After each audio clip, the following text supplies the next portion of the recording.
Gagamitin ako bilang panakipbutas sa kanilang kampanya laban sa korupsyon.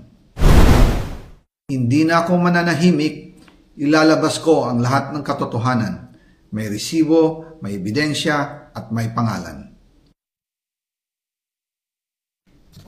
Again, I informed the Speaker and asked clearance about the instructions ng Pangulo. At ang sabi niya, wala tayong magagawa. Kaya po nagtataka ako kung bakit sinasabi ni Pangulo na hindi niya makilala ang budget, samantalang lahat na binawas at dinagdag sa mga ahensya ng gobyerno ay humihingi ng approval sa kanya si Sec. Mina Pangandaman. Bago namin ginawa o tinapos ni Senator Chis Escudero during the BICAM. Sinabi pa ni Sec. Mina, everything is cleared with the President. Basta importante, pasok ang pondo na request ng Pangulo. The following day, sinabi ni Sec. Mina, approve na si Presidente BBM sa lahat na binawasan na ahensya. Masaya na ang Pangulo dahil naipasok ang gusto niyang 100 billion insertion. Wala pong perang napunta sa akin. Lahat po ng insertion napunta sa ating Pangulo at Speaker Martin Romualdez.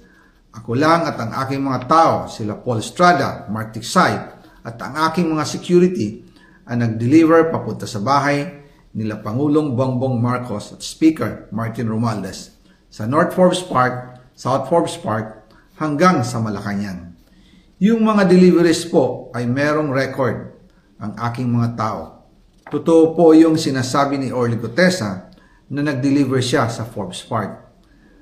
Totoo din po ang sinasabi ni Orly Gutesa na nag-deliver siya sa Malacanang nung siya ay nasa Senado. Para mapatunayan ang mga litrato na deliveries ay ilalabas ko po together with this video.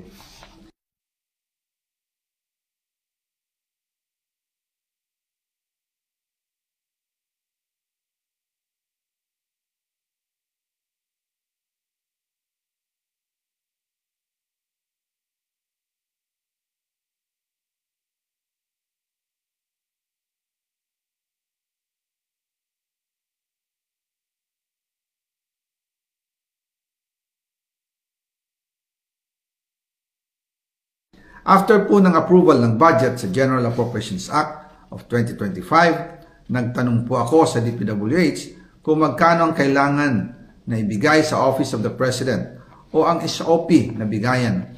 Ang sinagot sa akin ay 25%. Ang ibig sabihin nito, 25% ng 100 billion ang SOP na kailangan ibigay kay BBM mismo.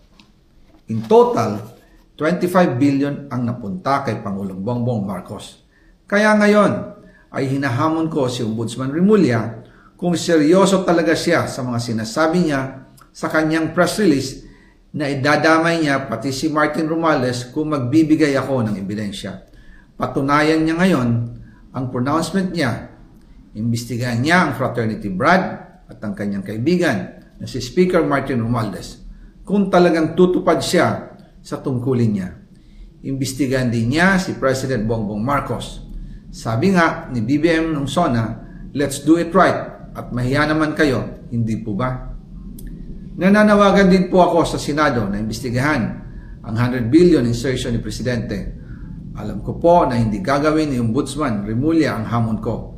Pero magaling ang Senado sa imbestigasyon at ako ay naniniwala na dahil sa kanila lalabas ang katotohanan.